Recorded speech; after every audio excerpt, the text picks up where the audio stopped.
as bem-aventuranças, e hoje nós já estamos na 11ª lição. Que bênção! Hoje nós vamos falar de um assunto muito pertinente: como tratar os seus inimigos. Quantos aqui têm inimigos? Eu tenho 3. Alguém sabe quem são meus inimigos? Eu tenho 3. Eu mesmo, a minha carne, o diabo.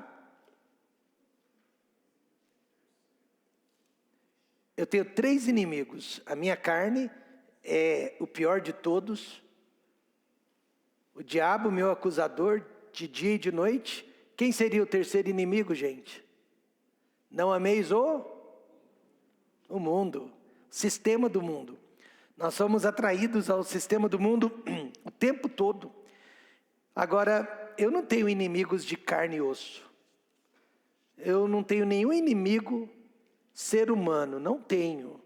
Talvez eles me considerem inimigo, mas eu não os considero meus inimigos. Então vamos pedir que o José leia para nós Mateus 5, versos 43 a 48, José. 43 a 48.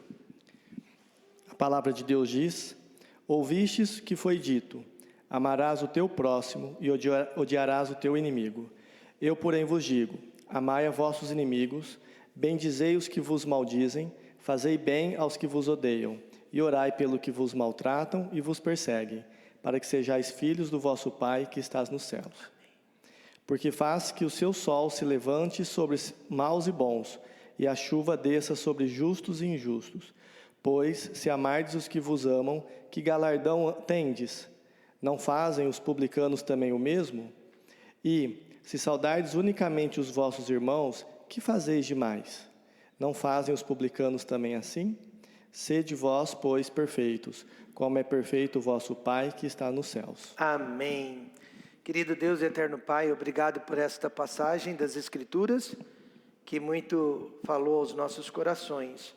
Agora abre o nosso entendimento e compreensão, não só para entender este estudo, mas para aplicá-lo na nossa vida, no nosso dia a dia. Que possamos sair daqui, ó Deus, transformados com este estudo. E que Deus use o meu sogro, o pastor Thomas, para a pregação logo mais. Que dê forças a ele para pregar e nos encher também do conhecimento de Deus. No nome de Jesus, amém. Mateus 5, 43 a 48. Antes de falar sobre os nossos inimigos, Jesus Cristo falou sobre o pecado da vingança. Você se lembra? Foi a última lição que eu dei para esta classe. Vingança é um sentimento tão comum e é um sentimento tão humano que mesmo sem perceber, nós estamos nos vingando uns dos outros. Há pessoas que se vingam sem perceber que estão se vingando, deixando de cumprimentar, deixando de parabenizar, deixando de agradecer, às vezes deixando de vir à igreja. E nós estamos sempre tomando atitudes e fazendo decisões que são consequências de um espírito vingativo. Mas nós nem nos damos por conta, porque vingar é humano. No futebol, por exemplo, quando alguém nos dá uma pancada, senhor José, o que nós geralmente fazemos? Nós o pegamos na próxima. No trânsito, quando alguém nos dá uma fechada, Cleto, ou nos ultrapassa pela direita. Gente, se tem uma coisa que me irrita, é quando alguém me ultrapassa pela direita, dona Roseli. A senhora que foi guarda de trânsito, é terrível quando alguém faz isso. Aí nós buzinamos na hora e a buzina é de raiva. Aquela buzina de raiva. Pior foi o meu pai. Meu pai é uma pessoa inteligentíssima, mas quando ele ainda era um jovem, ele estava no 3º ano do colegial, na época dele era colegial, e ele, de tanta raiva de um professor, abandonou os estudos. Olha o que ele fez. Com raiva do professor, abandonou os estudos e nunca concluiu o ensino médio, o antigo colegial. Então, vingança, irmãos, é como a ferroada de uma abelha. Ela deixa o ferrão na sua vítima, mas ela morre primeiro. Ela morre primeiro. Infelizmente, esse sentimento é muito prevalente entre nós. E por isso, muitos casais se separam, muitos filhos fogem de casa e muitos crentes abandonam as suas igrejas. E muitas amizades são desfeitas. Mas agora Jesus irá nos ensinar como devemos tratar aquelas pessoas que nos prejudicaram, aquelas pessoas que nos ofenderam e até mesmo aquelas pessoas que nos machucaram. Mas antes de entrar na lição de Jesus, quantos aqui prometem que vão aceitar as palavras de Jesus nesta manhã? Porque não adianta nada você receber essa instrução bíblica e não colocá-la em prática. E o melhor lugar para você colocar em prática como tratar os seus inimigos é dentro de casa. Porque o Jailson está dormindo com o inimigo. A Jéssica está dormindo com o inimigo. E não é o Isaac, não. Por isso que nós temos que saber como tratar os nossos inimigos. Por que Jesus disse amar ao teu próximo como a ti mesmo? Porque geralmente a pessoa mais próxima de nós também é nossa inimiga. Porque o inimigo não é aquela pessoa que nos machuca, não é aquela pessoa que nos prejudica, não é aquela pessoa que nos ofende. E geralmente é a pessoa com que nós mais convivemos. Pensem nisso. Primeiro, como sempre, a lei de Moisés e a interpretação tradicional dos fariseus. Por isso que Jesus sempre começava, a cada tema, Jesus, ouvistes o que foi dito? Ouvistes, não lestes. Porque uma coisa é o que você ouve, outra coisa é o que você lê. O que é mais importante, o que você está ouvindo ou o que você está lendo? O que você está lendo. Não é o que você está ouvindo. Amarás o teu próximo, até aí está certo. Mas olha o que mais. E odiarás quem? Gente, isso não está na Bíblia. Mas era o que estava sendo passado oralmente, de geração a geração. Era uma tradição oral, que estava sendo repassada de geração a geração. Pode odiar os teus inimigos. E Jesus deixou bem claro, ouvistes. Não lestes, ouvistes. Mas você não leu isso.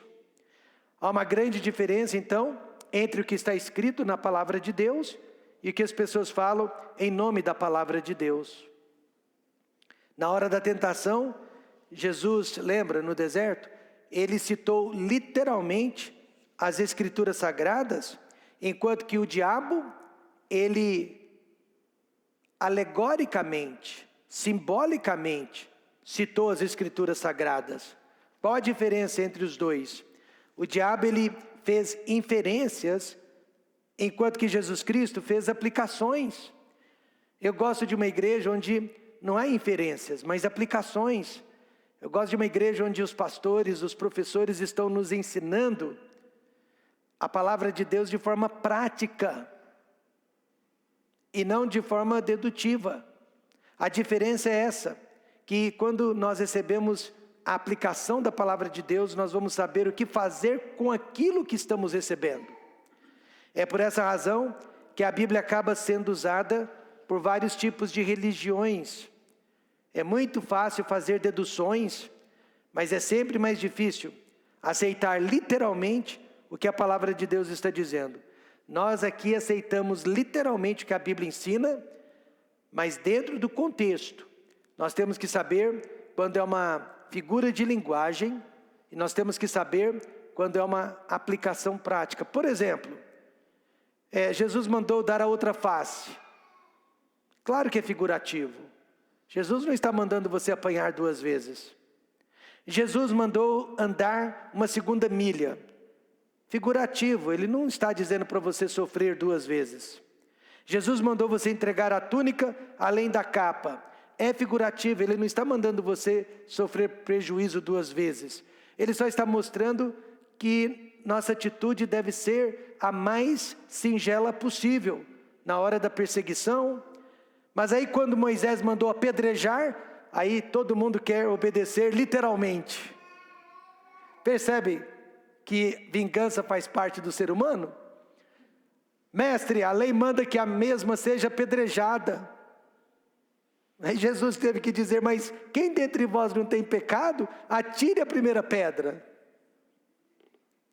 No Velho Testamento, nunca encontramos um ensinamento para odiarmos os nossos inimigos.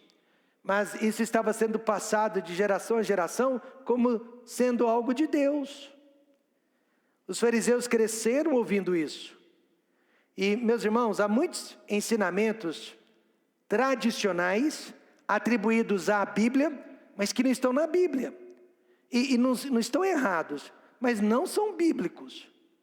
Por exemplo, Jesus disse, eu venci o mundo, amém? Aí a tradição diz, e vós vencereis também. Não, Jesus venceu o mundo. Agora eu vou vencer o mundo? Mas qual que é a vitória que vence o mundo? É a vossa fé. Essa é a vitória que vence o mundo, a vossa fé. Mas o versículo não diz, porque eu venci o mundo, vocês vencerão o mundo. Já ouviu aquela expressão, fazei o bem sem olhar a quem? Linda, frase de efeito, mas não está na Bíblia.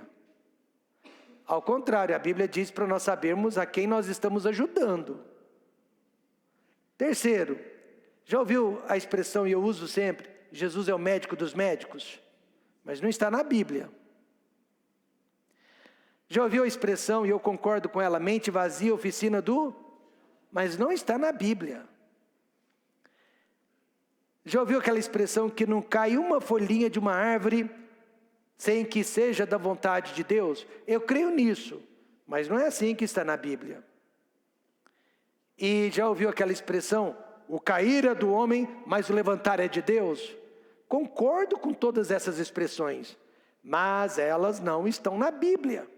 E aí a gente passa essas expressões de geração a geração, e elas se tornam canonizadas, elas se tornam inspiradas de repente. E as pessoas acham que vem de Deus.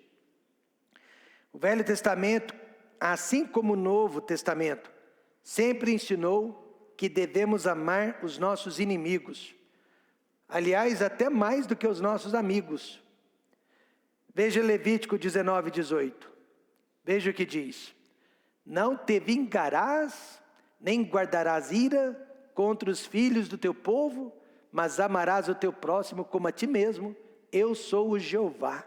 Gente, isso aqui, olha, nós acabamos de ler do Velho Testamento, no centro da lei de Moisés, que é o livro de Levítico. Quem disse que o Velho Testamento não ensinava amor, não ensinava perdão? Porque Deus é o mesmo, amém, irmãos? Do Velho e do Novo Testamento. Mas eu pergunto novamente, quem é o nosso maior inimigo? A Bíblia fala de 3. Alguém pode me ajudar? A nossa carne, o diabo e o mundo. Mas, Felipe, e aquelas pessoas que nos criticam? E aquelas pessoas que nos perseguem? E aquelas pessoas que nos fazem o mal? Elas não seriam consideradas nossas inimigas? De jeito nenhum. Elas podem estar agindo como inimigas, mas na realidade elas não são. Veja o que a Bíblia diz em Efésios 6:12.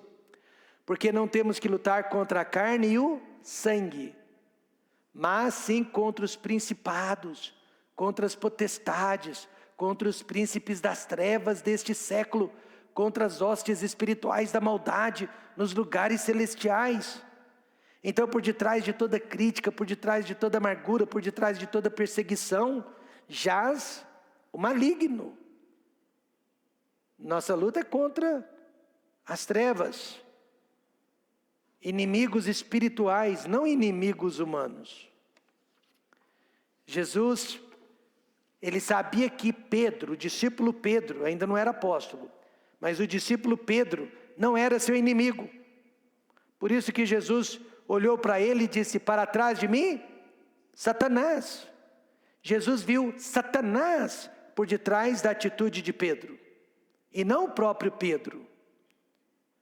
Não deveríamos fazer isso porque é ofensivo, mas se você estiver lidando com pessoas difíceis que estão te perseguindo, te maltratando e te prejudicando, Ao invés de dizer, para trás de mim, renes. Diga só no coração, né? Porque o renes não ouvir. Para trás de mim, ô Satanás. Porque Satanás nos usa para odiar pessoas, prejudicar pessoas, perseguir pessoas, maltratar pessoas, ofender pessoas. Nós todos aqui somos usados pelo diabo de tempo em tempo.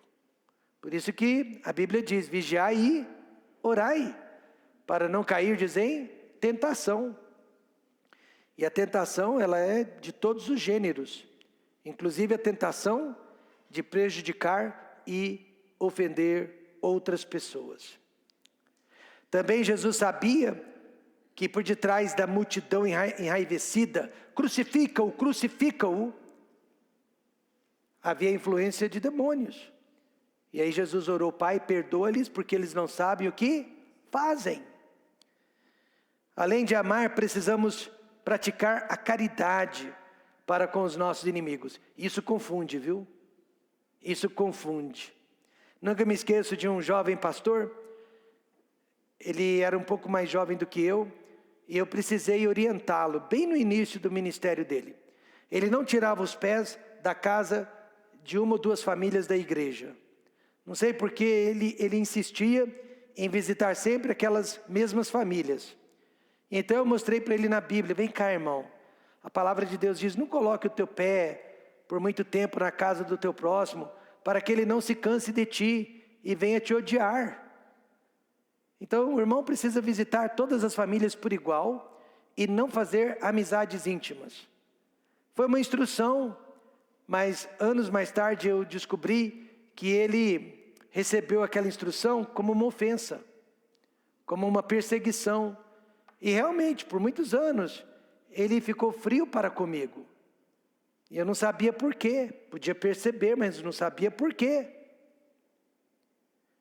Ele não aceitou, então, aquela correção, né? Aquela instrução que ele recebeu bem no início de seu ministério.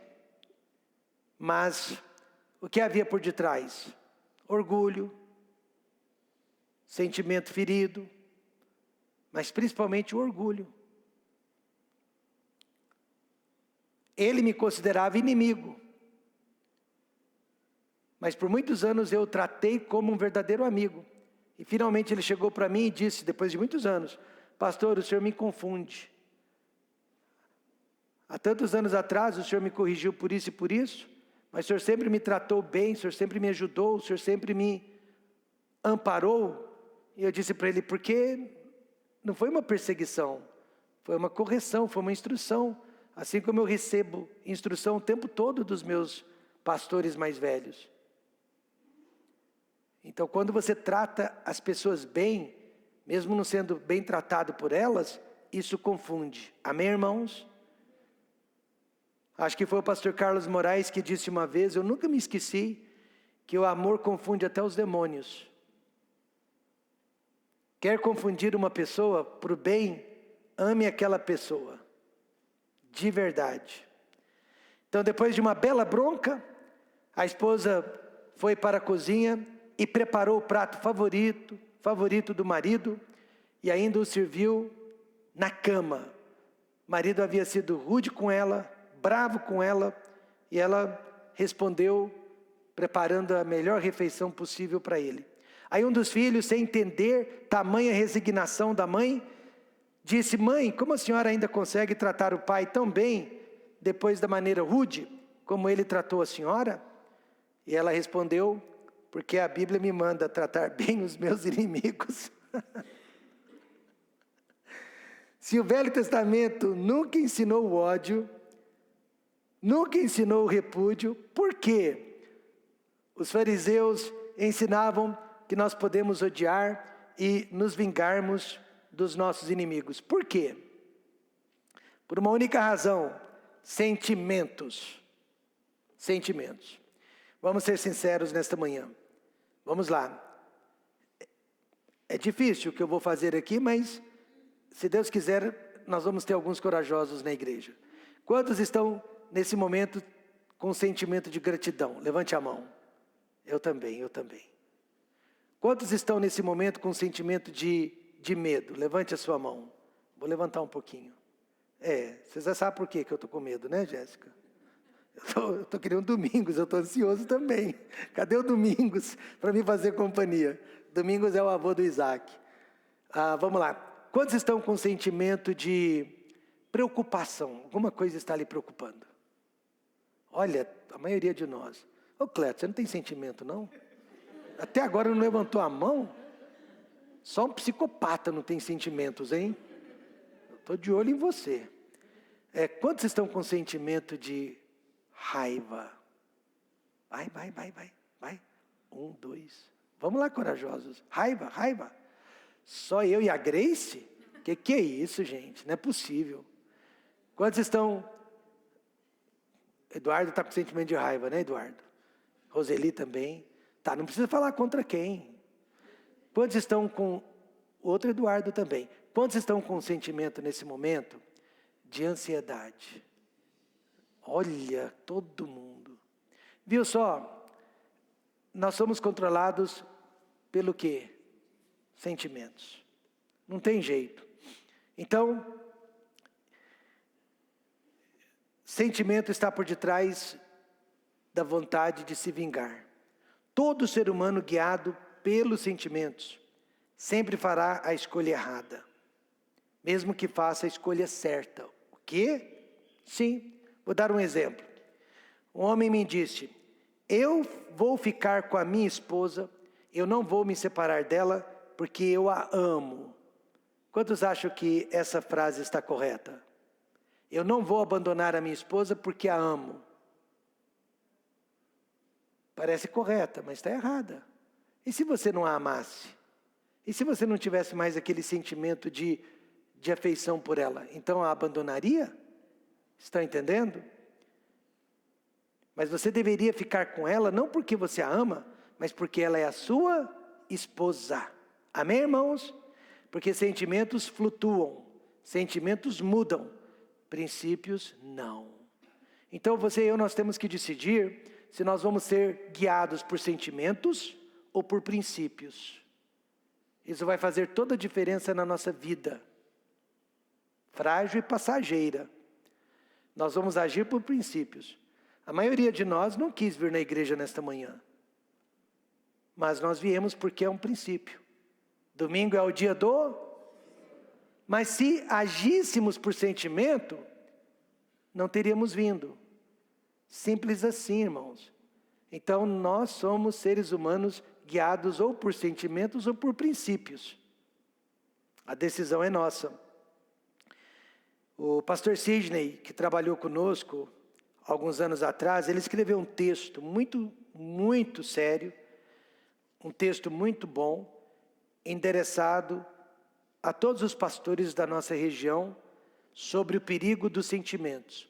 Eu gostei muito do texto do pastor Sidney e eu vou lê-lo para vocês nesta manhã. Olha o perigo dos sentimentos. O pastor Sidney escreveu. Não sei se eu coloquei... Não, né? Então escutem. Aos pastores e líderes, o que dirige nossas vidas? O que dirige nossos pensamentos, palavras, ações e decisões? O que dirige a nossa vida? Muita gente dirige o seu dia a dia baseado em seus sentimentos. Mas os sentimentos não são confiáveis, porque eles mudam constantemente. Eles são como a areia da praia, que sempre é movida para frente e para trás, seja pela água ou pelo vento. Nossos sentimentos são como a areia. Eles são facilmente modificados por pessoas e circunstâncias. Podemos estar felizes lendo um livro e ao mesmo tempo nos irritarmos por uma mosca que voa ao nosso redor enquanto lemos. Nossos sentimentos são inconstantes e não devemos confiar neles.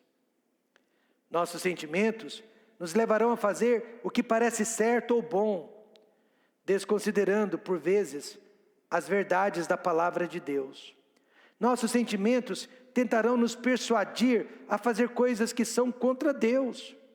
Daí, se quisermos agradar a Ele, vivendo uma vida justa, nossos sentimentos não são confiáveis. A Bíblia nos orienta a não sermos guiados pelos sentimentos, mas pela fé. Devemos basear nossas decisões nas verdades da palavra de Deus. Em Hebreus 11, 27, temos o exemplo de Moisés. O texto diz que pela fé ele abandonou o Egito, não ficando amedrontado com a cólera do rei, antes permaneceu firme como quem vê aquele que é invisível. Por 40 anos, Moisés liderou um grupo chorão, briguento, reclamão, que questionou sua liderança o tempo todo no deserto. Não que tenhamos uma congregação assim, graças a Deus, mas Moisés tinha razões para desistir, mas ele não agiu por sentimento. Moisés olhou para Deus e confiou em sua palavra. Como Moisés, não ande por seus sentimentos, mas por fé. Olhe para Deus, não se concentre em seu problema, pois você ficará triste, angustiado e deprimido. Olhe para Deus, centre-se nele, e você então terá ânimo, força e confiança. Aprenda a ser dirigido pela fé e não pelos seus sentimentos. Vamos continuar pastoreando o rebanho de Deus por fé e não por sentimentos. Pastor Sidney dos Santos. Amém, irmãos? Agora, o pastor Sidney concordaria comigo. Fácil escrever o que ele escreveu. Difícil fazer o que ele escreveu. Muito fácil escrever, mas colocar em prática é difícil. Tanto ele quanto eu e todos nós aqui, a nossa tendência não é andar pela fé, mas andar pela visão. Andar pelos sentimentos. Se você sair daqui hoje de manhã decidido, Senhor, a partir de hoje, não vou ser mais dirigido pelos meus sentimentos, minhas intuições, minhas deduções, mas eu vou ficar fincado nos princípios da palavra de Deus. Vou fazer prova de Deus e descobrir que Deus é bom. A sua vida vai ser grandemente transformada. Muito bem, alguém tem alguma pergunta sobre essa primeira parte? Ouvistes o que foi dito aos antigos? Não, né? Então deixa eu tentar terminar a lição de hoje. Agora Jesus vai corrigir o pensamento dos antigos. Eu, porém, vos digo. Agora é ele falando, tá? Não é mais o que as pessoas ouviram. Amai a vossos inimigos, bendizei os que vos maldizem, fazei bem aos que vos odeiam, orai pelos que vos maltratam e vos perseguem, para que sejais filhos do vosso Pai que está nos céus. O Sermão da Montanha deixa bem claro que há apenas 2 caminhos para seguir. O que os outros estão nos dizendo, ouvistes o que disseram os antigos, ou o que Jesus está nos dizendo, eu porém vos digo. A vida é assim, a quem você vai ouvir? Na maioria das vezes nós estamos ouvindo os outros. Tradições, amigos, a maioria das pessoas ou a nossa própria consciência. Quando eu estava cursando o primeiro ano do Instituto Batista Ebenezer, aqui de Ribeirão Preto, o meu pastor, o pastor Jaime Rose, pregou uma mensagem para os alunos do Instituto, que eu nunca me esqueci. Há pregações que a gente nunca esquece. E essa eu não esqueço. O nome da mensagem, qual das vozes você está ouvindo? Aí o pastor Jaime disse que há muitas vozes no mundo. Qual dessas vozes você está ouvindo? Aí ele falou sobre a voz do coração, essa é a que a gente mais escuta. A voz do diabo, a voz do próprio mundo, a voz de Deus. Agora, a voz do coração. Muitas pessoas dizem, eu vou fazer o que meu coração está me mandando. Mas o que diz o profeta Jeremias sobre o nosso coração? Ele diz, enganoso é o coração, mais do que todas as coisas, e perverso. Quem o conhecerá? Então os cidadãos do reino de Deus, que somos nós, precisam fechar os ouvidos para todo e qualquer tipo de voz, e prestar atenção apenas na voz do incomparável Jesus Cristo. Eu, porém, vos digo, o que ele nos ensina sobre os nossos inimigos? Primeiro, precisamos amá-los. Como? Perdoando e demonstrando ternura. Precisamos abençoá-los. Como? Elogiando-os e não os criticando. Mesmo o nosso pior inimigo, Cleto, ele tem algumas virtudes que podem ser realçadas. Precisamos orar por eles. Como? Aqueles que nos perseguem, aqueles que nos caluniam, pedindo que Deus os abençoe. Mesmo dentro da igreja, você sabia que há pessoas que vivem para perseguir outras pessoas? Depois de 29 anos no ministério, eu tenho visto. Certa vez um homem me procurou para dizer que havia um casal na igreja o difamando pelas costas, levando e trazendo notícias ruins a respeito dele e da família dele. Então ele estava disposto a ir embora da igreja por causa daquela situação. E você ficaria surpreso de saber o número de famílias que a gente perde por causa desse tipo de problema. Graças a Deus ele não saiu da nossa igreja, antes seguiu o conselho que eu lhe dei para resolver aquele problema devidamente.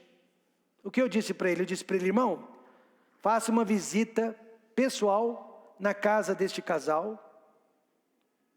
Uma vez na casa deste casal, diga para eles, irmãos, eu estou aqui para pedir perdão. Caso eu tenha ofendido os irmãos, prejudicado os irmãos, eu estou aqui pedindo perdão caso eu tenha dado mau testemunho. E também gostaria que vocês me ajudassem, me dizendo o que eu preciso fazer para melhorar como pessoa. Ele seguiu o meu conselho, pegou a esposa dele, foi na casa desse casal e fez exatamente como eu orientei. Pediu perdão, pediu ajuda. Na hora o casal que o difamava, não, o irmão é uma bênção, não, o irmão... Porque geralmente quem critica é uma pessoa fingida. Não, que isso? Mas sabe qual foi o resultado daquela visita? Aquele casal nunca mais o criticou. O que a palavra de Deus diz? Quem se exalta será humilhado, mas quem se humilha será exaltado. Em terceiro e último lugar, o que demonstramos quando seguimos a justiça de Jesus e não a justiça dos homens? A justiça do reino. O que eu ganho quando eu sofro a perda por amor ao próximo? Olha, o ser humano, ele compra benefícios. Ele não faz nada se ele não for beneficiado. Nós temos que sempre receber algo em troca pelo que fazemos, senão não fazemos. O homem é assim. Então, primeiro, o que nós ganhamos quando nós seguimos as regras do reino de Deus? Nós ganhamos a certeza que somos filhos de quem? De Deus. Olha o que Jesus disse: para que sejais filhos do vosso Pai que está nos céus. Somente filhos de Deus conseguem seguir as regras do reino de Deus. Tal pai, tal filho. Deus é assim, amém, irmãos? Misericordioso, compassivo, tardio em irar-se, paciente e longânimo. Ele abençoa os incrédulos, física e materialmente. Ele é benigno, mesmo para com os maus e ingratos. Ele ofereceu o seu Filho para pecadores. Ele nos amou antes que nós o amássemos. E agora a palavra de Deus ensina que precisamos imitar o nosso Pai Celestial. O que mais nós ganhamos? Que não somos iguais a este mundo. Veja o verso 46. Pois se amardes os que vos amam, que galardão tereis? Não fazem os publicanos também o mesmo? Os publicanos, eles eram cobradores de impostos, eles eram judeus, mas trabalhavam em favor do Império Romano, então eles eram considerados traidores, abjetos na sociedade judaica, eram odiados. E aí Jesus está dizendo, se você ama só quem te ama, você não é melhor que um publicano. Mas se você ama quem não te ama, aí você é um verdadeiro filho de Deus. Nosso amor não pode ser direcionado somente àquelas pessoas que nós amamos, amigáveis para conosco. O verso 48 diz que precisamos ser perfeitos. Irmãos, perfeito aqui não quer dizer sem defeito. Impossível. A palavra perfeito quer dizer amadurecidos. Todos nós temos que chegar ao amadurecimento. Você é um crente amadurecido? Vou dar um exemplo, né? O José, quando ele era criança, 5, 6 aninhos de idade, ele chupava um pirulito. E se alguém tirasse o pirulito do José, ele esperneava, ele chorava, ele brigava, ele chutava. Por que José fazia isso? Porque ele era uma criança. Hoje, se o José estiver chupando um pirulito, ele ainda chupa, acho. E se tirar o pirulito dele, gente, ele vira um monstro. Ele quer brigar, ele quer bater nas pessoas. Qual que é a diferença entre o José de hoje e o José de tantos anos atrás? Ele agora é um adulto, não podia fazer isso. Então a Bíblia está falando de amadurecimento. Se o José amadurecesse, podiam tirar o pirulito dele, ele ia dar risada. Ele ia achar graça, porque agora ele tem discernimento. Então, quando a Bíblia diz para sermos perfeitos, está falando de amadurecimento, discernimento. Paulo diz, né, que ele estava cansado de ter que tratar a igreja de Corinto como meninos, como crianças.